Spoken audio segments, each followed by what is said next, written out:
반갑습니다. 오늘은 세종창조경제혁신센터에서 예비창업 패키지를 담당하고 계신 신민성 PD님을 모셨습니다. PD님 안녕하세요. 안녕하세요. 반갑습니다. 예비창업 패키지 이 지원 조건이 어떻게 될까요?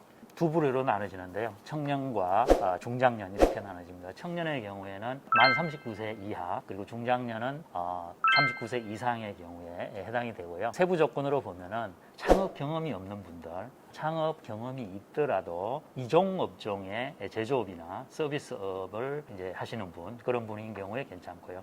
그리고 이제 마지막 조건은 협약 종료일 2개월 이전까지 창업이 가능한 분들의 경우에 지원을 하실 수가 있습니다. 네, 그러면 창업 경험의 유무는 사업자 등록 유무로 이게 판단이 되는 건가요? 네, 그렇습니다. 그리고 제가 어떤 예비 창업자를 만난 적이 있는데 그분께서 그 창업에 대한 의지를 표시하고 싶으셔가지고 사업자 등록을 먼저 하셨어요. 이분 네네. 같은 경우에는 예비 네. 창업 패키지에 그럼 지원을 할 수가 네, 결론부터 되나요? 말씀드리면은 네. 안타깝지만 할 수가 없습니다. 일반 부문과 이제 특화 부문, 최근에 이제 코로나 사태가 오면서 이제 비대면이 추가가 된 이제 이런 부분인데, 그래서 일반 같은 경우는 이런 그 아이템 부분이 이제 특별하게 없습니다. 그러나 이제 특화 부분의 경우에는 아이템들이 정해져 있습니다. 이 특화 분야 같은 경우는 지금 16개 주관 기관에서 그러면 그 16개 주관 기관이 있다고 하셨는데 그 주관 기관마다 선호하는 특화 분야가 또 따로 있나요? 예, 따로 있습니다. 예를 들자면은 한국 핀테크 지원센터다. 네. 그러면은 핀테크 부문.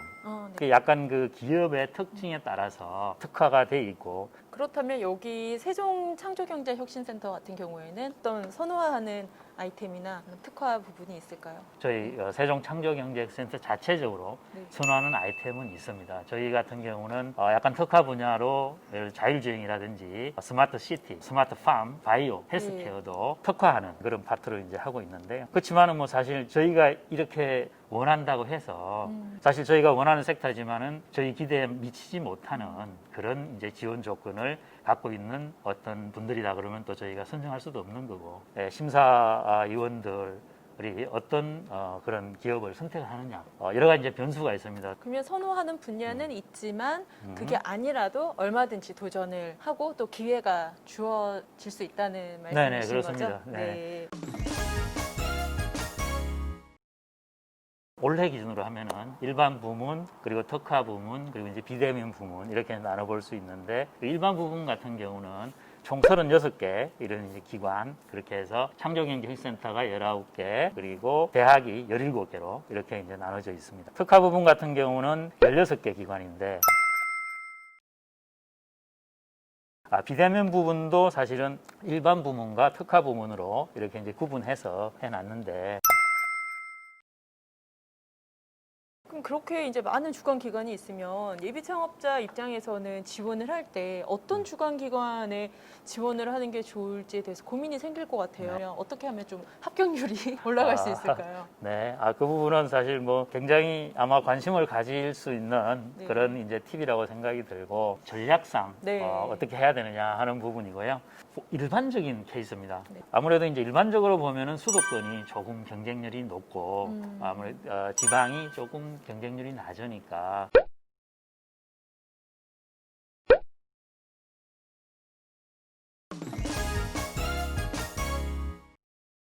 올해는 지금 공고 스케줄이 어떻게 이루어졌었나요? 네, 올해는 3번에 걸쳐서 네. 이제 공고가 있었습니다. 예창패 일반, 그리고 예창패 특화, 그리고 이제 코로나 맞이해서 비대면, 이렇게 이제 3가지가 있었고요. 그래서 예창패 일반은 연초, 공고일이 1월 말일입니다. 이 공고일이 굉장히 중요합니다. 공고일 기준에 신청 자격이 주어지거든요. 그리고 공고일 1월 31일에 2월 3일부터 3월 2일까지 신청하게 이렇게 됐었고요.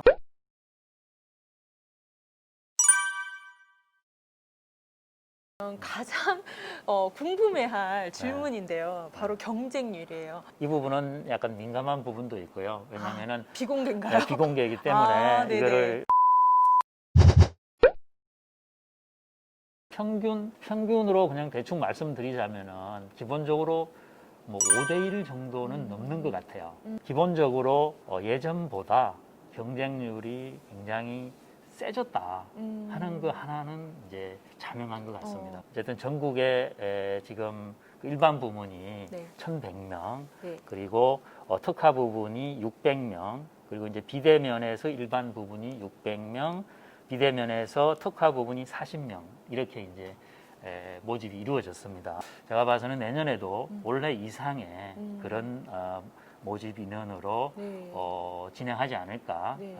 그런 기대는 해볼 수가 네. 있습니다. 일단은 서류 평가입니다. 네. 서류 평가를 해서 선발 인원의 현재 기준으로 보면은 2배수 이상으로 발표 대상자를 이제 선정을 합니다. 그리고 난 다음에 이제 발표 평가를 통해서 확정을 하는데요. 올해 했던 부분은 뭐 5분 발표, 15분 내외 질문으로 이렇게 평가를 하고 고득점자 순으로 이게 5분 발표하고 10분 정도 질의응답을 받는데 정말 지옥 같은 시간이에요. 이 사업계획서를 써보지 않은 예비 창업자들도 많거든요. 네, 그 안에 네, 네. 들어가는 네. 내용, 그 질문 항목들이 네. 좀 말씀을 해주실 수 있을까요? 우리가 이 사업계획서의 구성 부분을 유식한 얘기로 네. PSST 이런 그 체계라 그럽니다. 이렇게 해서 P가 뭐냐?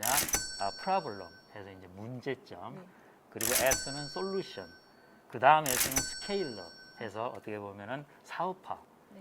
그리고 이제 마지막에 T는 이제 팀 네. 해서 이런 부분인데 이 네 가지가 정확하게 녹아나도록 이제 이렇게 하셔야 되는데 가장 기초는 사실 이 프로블럼을 발견하는 데 있습니다. 그렇기 때문에 그래서 남들이 찾지 못한 어떤 문제점을 제대로 찾는 거 그게 이제 가장 기초적인 거고요. 그 문제점을 제대로 찾고 나면은 그 다음에는 연결해서 남들과 차별화된 그런 솔루션을 만들어가면 되는 거예요.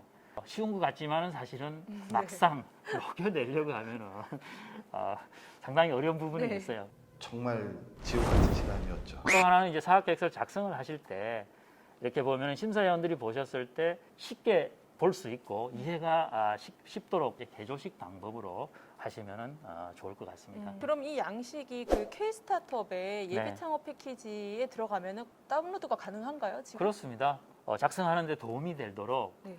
동영상을 찍어가지고 PSST에 대한 부분을 설명을 해놓은 게 있어요.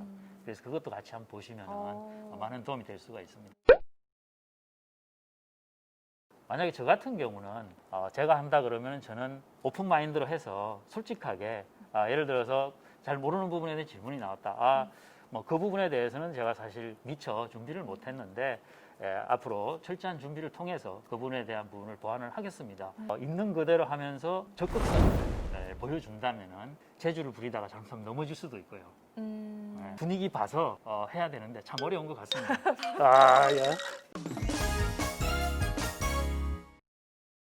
자, 그럼 이제 합격을 하기 위해서 이 가산점, 우대사항 이런 네. 것들이 또 있을까요? 우대사항은 2인 이상의 대표자 포함 2인 이상이 팀 창업인 경우에 가점 1점이 주어지고요. 그리고 이제 특허권이나 실용신앙권을 보유한 사람의 경우에 이제 가점 1점이 주어지고요. 그리고 최근 2년 이내에 정부에서 주관하는 전국 규모의 창업 경진대에 수상했을 경우에 1점. 그리고 이제 뭐 이 부분은 약간은 고용 위기 거주 지역 거주자인 경우에 이렇게 1점의 가점이 주어지는 그런 기준이 있습니다. 프랑스 대통령 그 드골 대통령이 한 얘기가 있습니다. 꿈을 꾸는 자는 꿈을 이루고 꿈을 꾸지 않는 자는 아무것도 이루지 못한다. 이런 얘기를 했습니다. 그래서 창업에 꿈을 꾸는 분들, 창업을 통해서 자기의 꿈을 이룩할 수 있는 그런 길이 있습니다. 예비 창업 패키지에 도전하시고 성공을 하셔서 원하시는 바를 이루시기를 바랍니다. 어젯밤에 준비하신 멘트인가요? 아닙니다. 평소 이런 거 생각하고 있습니다. 예. 지금까지 세종창조경제혁신센터에서 신윤성 PD님이셨습니다. PD님 감사합니다. 네, 감사합니다. 네.